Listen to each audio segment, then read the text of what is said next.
Hey, what's going on, YouTube? Happy holidays from your boy Mike. Hope you get to enjoy your holiday. I just wrapped up school, semester's over with. Wanted to talk to you today about sticking with the plan. When you make a plan, we talked about execution last episode. Now, this plan, we're going to talk about sticking with the plan. First point that I want to talk about is when you make a plan, after the proper research is done, now it's time to stick to it. And what I mean by the proper research is what are you planning to do? Have you done the research on it? And being able to understand like the research. Like for me, when I went back to school for web development, I did the research on, is this a good field to go into? What is the field of the compensation like? What's the average workday like for a web developer? What all skill set do you have to learn? So I can get a heads up so while I'm going to school I can key in on certain things. Even with my degree plan, the classes that I take, I have to plan out each semester what class I need to take. Not more so of the class, but more so of the workload, so I won't have to try to it be too much on the school side versus the work side, because like I said, I was afforded and blessed with a job that allows me to go to school and work there at the same time because I got a job at a college. So, but I still have to make a good plan of what classes to pick, and I have to do the research on it by the degree plan and make sure that I don't get nothing that's overload that's gonna make it hard for me to do my job and go to school at the same time. So it's always good to do proper research when you plan to do something. It's one of the things I have to work on. And this one thing I had to really work on as far as making the plan. I know in my 20s, when I was in my 20s, a lot of times it's just me. I just thought just having a good job, benefits, I thought you was fine. But as I got older and started living life, I found out that there just wasn't it. It's more to it than just having a job. You have to have a skill set, something that can add value. You add more skill set to that bag, it gives you more value in return. Instead of just working a job where you just a cog in the wheel. So something to think about. My next point is staying with the plan and not veering from it. Now this is where I had to really work on myself, and I'm still working on myself on, is to not veer from the plan, because a lot of times when you make a plan, you either learn something different, you think of something different, or you want to do something different, but it's not what was in the plan. And sometimes, you have to be rigid on some things, and sometimes you have to be flexible on some things, but it's all up to the person to be self-accountable with themselves about what am I really doing here. And it's not easy. I had to learn how to do it. It's almost like you have to retrain your subconscious mind on how to stay with the plan, don't veer from it. Like I know when I was going through trying to lose some of this COVID weight, I would say I want to do better, I want to do better.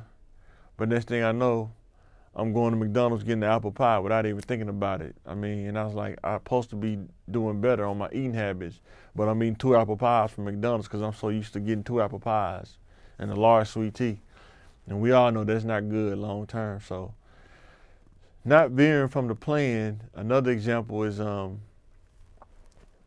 when you go to school, I think everybody maybe go through this, you have those moments during the semester where you wonder like, man, this is really wearing me out. It's tiresome. It's really, man, if I could just take a nap instead of being in class right now, I'd be better. But being able to have the discipline to say, you know what, I'm gonna stick to this plan. I signed up for this degree. I'm gonna get it, and I'm gonna finish it. Being able to finish what you start is very important, and it takes consistency. It takes discipline. And it also takes a level of will and grit to be able to stay within the plan. And sometimes, we all fall, we all slip and fall. But the good thing is when you fall or you make a mistake, you have the plan to go back to. Because not everybody knows your plan. Not everybody understands the way you think or the way you feel. Everybody's built different, and sometimes we all look at other people's tendencies and flaws, but do you look at your own flaws? Do you understand where your flaws are, and how do you plan around those flaws? How do you work through those flaws that you have? I always tell people, a chocolate chip cookie, oatmeal raisin cookie, they can sit there and complain and look at each other's flaws, but the oatmeal raisin cookie got just as many flaws as the chocolate chip cookie does. So don't ever get caught up in somebody's flaws. Instead, work on your flaws. Sometimes you can work on your flaws and things will get better around you. That's what I found out for me. I had to work on some of my flaws and still working on my flaws and trying to make them better, make them more of an asset than a liability. So, don't let your flaws or let your slip and falls throw you off. Always just go back to the plan and say, okay, I slipped right here. Let me go back to square root. Let me go back to the plan so I can get back to finishing that plan that I started. My next point is how much forethought has been put into the plan. What I mean by forethought is, for me, I think about the good, the bad, the ugly. The good, hey, it pays good, great things, but then the bad is, how's the culture going to be? Is it a toxic culture, or is it the gossip culture, or is it the silly culture, or people just acting silly all the time? And then the ugly is, man, this might be a situation where I really need to survive the 2 or 3 years because this situation is really crazy because it's so bureaucratic, or, you have to be friends with people, you have to be a part of the clique, and if you're not, then you're going to get ostracized. So you have to be able to have forethought and plan those things. Even if you can't see it up front, you say, if this happens, I'm going to do this. If this happens, I'm going to do this. If this happens, I'm going to do this. So that's the way I think. But even in that, it's still some things that going to come up that you didn't even plan for. And you have to have the mental flexibility not to get frustrated and be reactionary, but to be able to be flexible enough to say, okay, this came up. I'm going to attack this situation like this, and I'm going to finish out the plan. I'm not going to let that throw this off the plan. My final point that I want to get to is the reward of sticking with the plan. It's always rewarding when you stick with a plan, you make the plan, execute the plan, and when you get to the end, you get the success that you was hoping for. It's always a rewarding feeling. And for me, every time I get to the end of a plan, I always think, okay, what's the next plan? I never really just get a chance to stop. I always want to keep going. I never want to pause. Something I just realized when I was younger, maybe I may be off, I don't know, but for me it works. You never want to just pause for a long time. You can celebrate, have a nice dinner, spend time with your family, but as a man, you have to start another plan to keep that focus, to keep that same discipline and grit. Because when you stop, I know for me, when I did the 2-year degree, I did it, got the homework routine, I had everything down, got the momentum. And then when I got the 2-year degree, I just stopped going to school. I should have finished around that time, but I didn't. I stopped, I paused, I took a break. I really worked in IT, got a lot of experience working in IT. And it was rewarding to get the 2-year degree because I was finished with it.